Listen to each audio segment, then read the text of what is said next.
Hello, this is Betty Rusher coming to you again, thanking you for joining me. Greetings to my boss wives, my sister wives. How are you today? I'm doing great. Thanking God for another day. So, today we'll start a series. It's called Boss Wives Spiritual Warfare Boot Camp 101. A mouthful, right? Oh my goodness. Alrighty, we got work to do. So let's get started.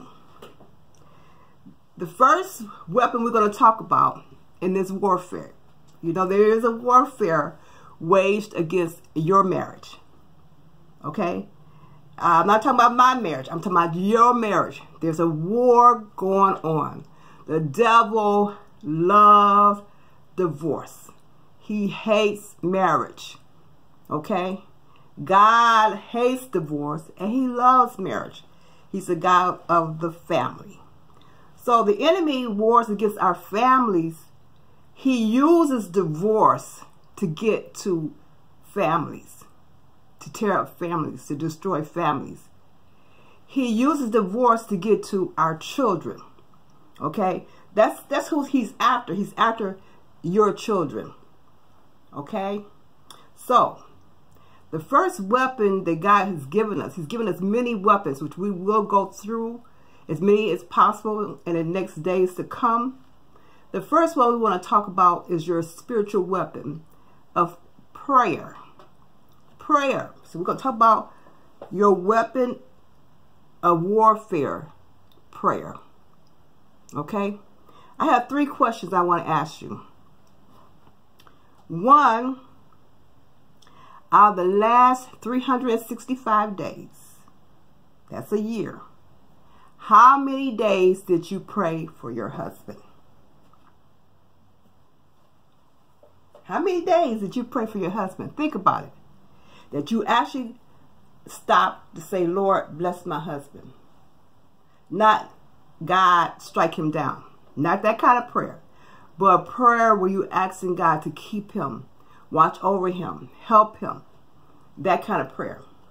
And I know some days we don't feel like praying like that. Especially if we're upset. If we're mad. We can go, and we could go months without praying for our husbands. Okay? Second question. Whose job is it to pray for your husband? His mother? His grandmother? How about the pastor? Who's praying for your husband? Now, mind you, most men do not pray for themselves. Some do, some don't. Most do not. Unless it's a 911 prayer. Their back's against the wall and they're crying out to God. Help! But they need prayer. Whose job is it? Do you remember the vows what we took when we got married? We said, Lord, he said, I will leave my mother and father and cleave to my wife. Okay? So he's cleaving to you. So it's your responsibility to pray for your husband. Okay? Now, when I start asking this question about how many times you pray for your husband, about 20 years ago, I would do seminars, workshops, and I would ask this question. And I was amazed to find out that some women would actually be honest and say, I can't remember the last time I prayed for him. Some would say maybe 100 days. So my third question is, the days that we don't pray, and I'm guilty too, because it's been some times I've been so upset with that man. What? I wasn't feeling like praying. But the days we don't pray, what happens? You think the devil's going to take a vacation because you're not praying? Oh no. He's attacking our husbands 24/7. If not 24/7, every day. I know he's not omnipresent. He's not like God, where he's present all the time. But he's always scheming against our husbands to get to us, to get to our children. With that information, that knowledge, let's think about this. First of all, let me show you this. This is the book that I wrote that you need to get, because we're going to be going through a portion of this book. Today, I'm really referring to download 1. There is 31 downloads in this book. God Hates Divorce. That's Malachi 2:16, which is the scripture. Okay? A wife's guide to a successful marriage. 31 downloads. At the end of each download, there is a prayer and there is a confession. Every day we say, I am heavily married. Yes, I am. Some days you don't want to say that. Some days the devil don't want you to say that. He don't want us confessing every day, regardless to the situation. We may be really upset. But when we say that and put that in the atmosphere, something happens.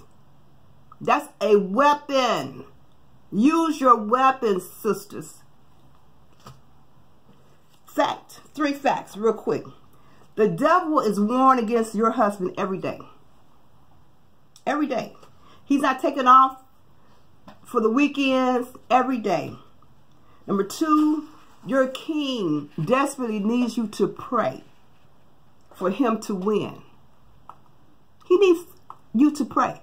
My husband needs me to pray for him every day, for him to win.